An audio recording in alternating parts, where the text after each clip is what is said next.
is also, we haven't really necessarily felt that before.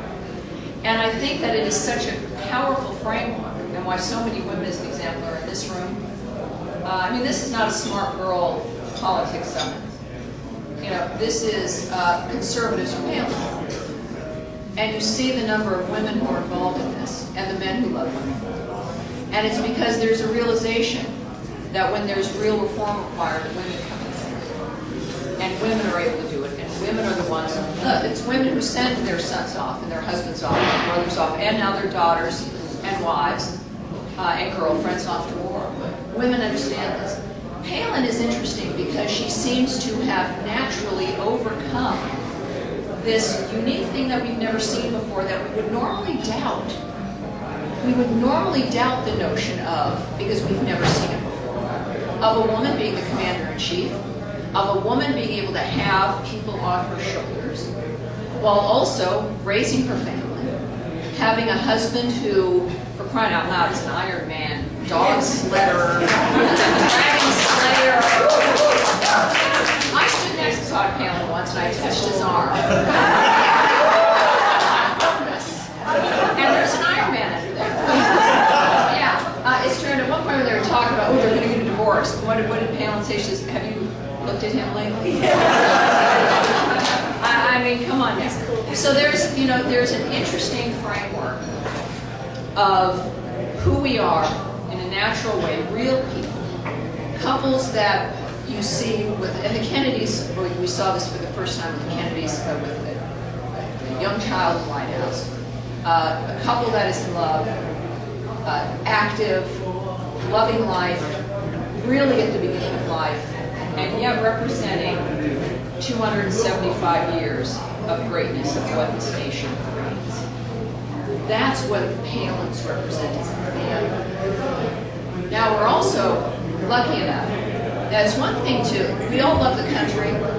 We all know someone in the military, or you served, or your loved ones have served. It doesn't mean that we all want to be the governor of Alaska, or that we want to run against opponents who are in our own party, or we want to deal with ethics violations that with oil commissions and ethics commissions.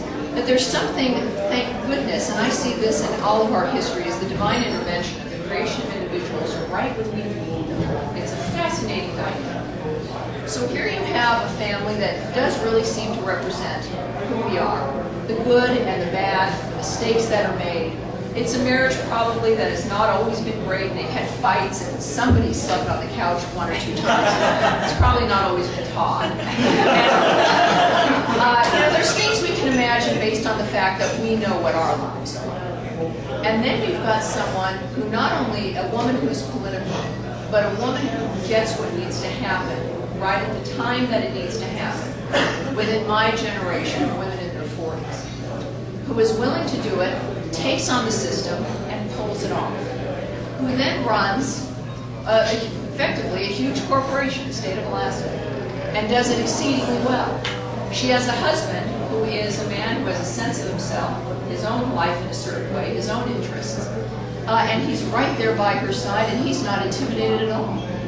You've got children who are raised who also seem to be quite elegant in the midst of a lot of pressure, cameras. You got little Piper there, helping the little baby, and you've got Willow and Bristol and their young man who is putting his life on the line for this country. You know, you think, wow, that's really amazing. Well, when you look at the left and what they've created, it really does seem like a miracle, but it's what America does. And we want to get back to what America does and what we do best, and to not ignore it anymore, or apologize for it, or pretend it's not there, or to think that it's not great, because we might hurt the feelings of the French. So, you know, the French are lovely people, and now that, you know, they're Sarkozy, and he's got, you know, the model wife, that's great, you know. But, you know, they're still France.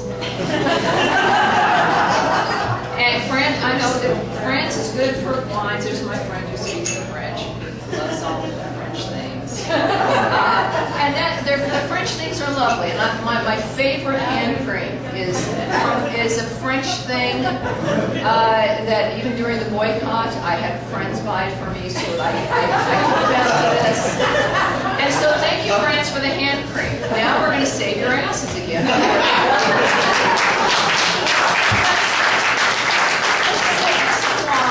Send us the hand cream, send us some models every now and then. That's fine. And then just let us do our damn job of saving the planet. Now, the problem is, of course, America has started to believe the rest of the world in the sense of what was possible and what was needed for this nation. In a lot of ways, I think the Barack Obama election was due to the world saying, you better do this right now. And we thought, okay, just whatever. Because we were thinking the system is so strong. America is what it is.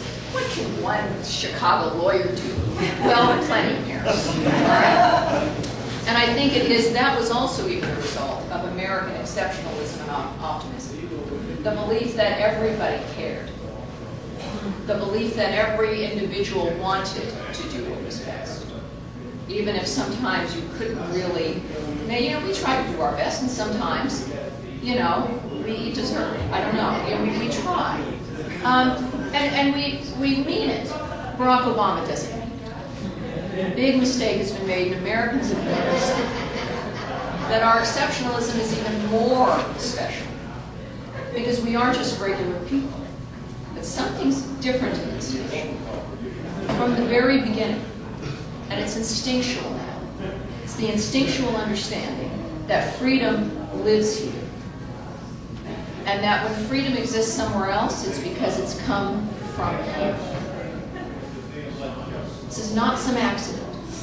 And that there are Americans, and I realize the desire to think that he does not come from our loins, but he does.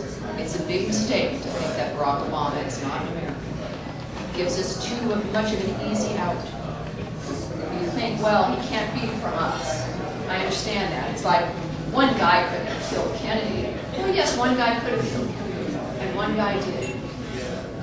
One guy couldn't have killed Martin Luther King Jr. Yes, one guy could. It's the notion that some things really are that simple, and that there are some Americans, because of the left having been in control of our media and of our academia now for, 50 years. We now have a generation that is a product of what the left has developed. That's why it's so shocking. It really is. My generation is the first generation where the left has controlled communication and education. And what you get, or what could have been a remarkable American young man, Barack Obama, what you get instead is a leftist who does not mean well, and of course, let me, I should have prefaced this in the beginning. I don't speak for